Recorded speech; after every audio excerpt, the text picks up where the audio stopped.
بسم الله الرحمن الرحيم. تعالوا اقول لكم عملنا البيتزا الشرقي بالسجق الخطيرة دي ازاي. شوفوا يا جماعة حلاوتها ومحشية اكتر كمان من المحلات وب3 مكونات بس. نجيب السجق بتاعنا ونقطعه حتت صغيرة، وممكن كمان اقل من القطع اللي انا عاملاها.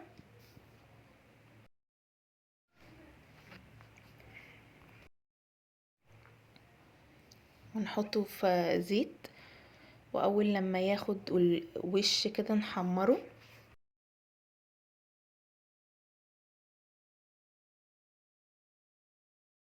ننزل عليه ببصلايه متقطعه صغير،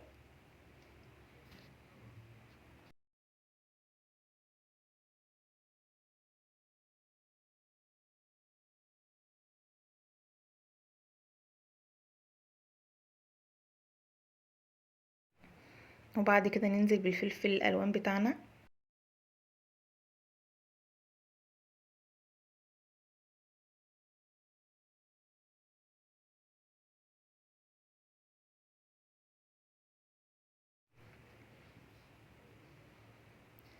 نقلبه ويبقى كده الخليط بتاعنا جاهز، ونحضر الصينية بتاعتنا اللي هنعمل فيها. نجيب طبعا جلاش،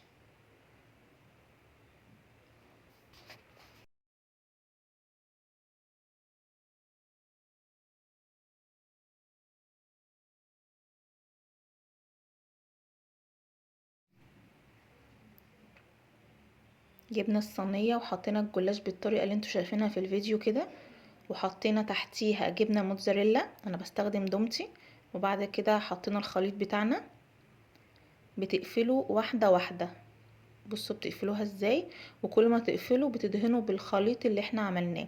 الخليط ده مكون من ايه؟ كوباية زبادي، نص كوباية لبن، معلقتين زبدة او سمنة سايحة تكون سايحة، ونص معلقة سكر صغيرة، ونص معلقة بيكنج باودر. وكل خطوة بنعملها بالورق الجلاش بنفضل ندهن. بعد ما بنحط بعد ما بنلف الورقة ورقة، بنجيب ورقتين لوحدهم، بنفردهم على الوش، وبعد كده نحط الأطراف كده كأنك بتلملمي يعني بتقفليها من تحت. وبعد كده بنحط الخليط بتاعنا برضو لفوق، ونجيب الجبنة الموتزاريلا، ونجيب فلفل الألوان، ولو عندك زيتون اسود هيبقى حلو جدا، انا ما كانش عندي، هيبقى شكله احلى كمان وطعمه احلى. اهم حاجة في الخطوات اللي انت بتعمليها ما بين كل خطوة لازم تدهني اللي هو الجلاش بالخليط بتاعنا. ولازم كل الخطوات دي تتعمل بسرعة عشان الجلاش ما ينشفش منك.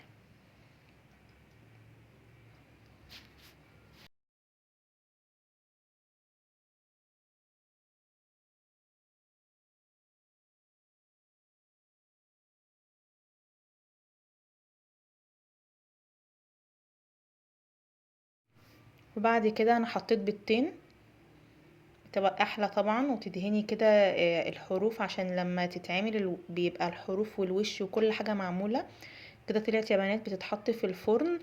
انتي قبليها بتكوني مشغلة الفرن، بتتحط في الفرن 20 دقيقة. يعني بتحطيها 10 دقايق تحت وبتطلعيها تاخد وش 10 دقايق، وكل شوية بصي عليها عشان ما تتحرقش من فوق. انا كده قطعتها، وبصوا الحلاوة والجبنة الموتزاريلا معاها ازاي. ولو ممكن تحطي عليها جبنة رومي عادي جدا.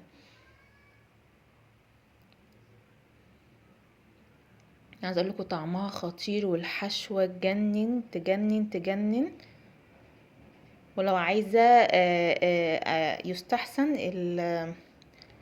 السجق افرميه حاجه بسيطه. بص الحشو بتاعها عامل ازاي.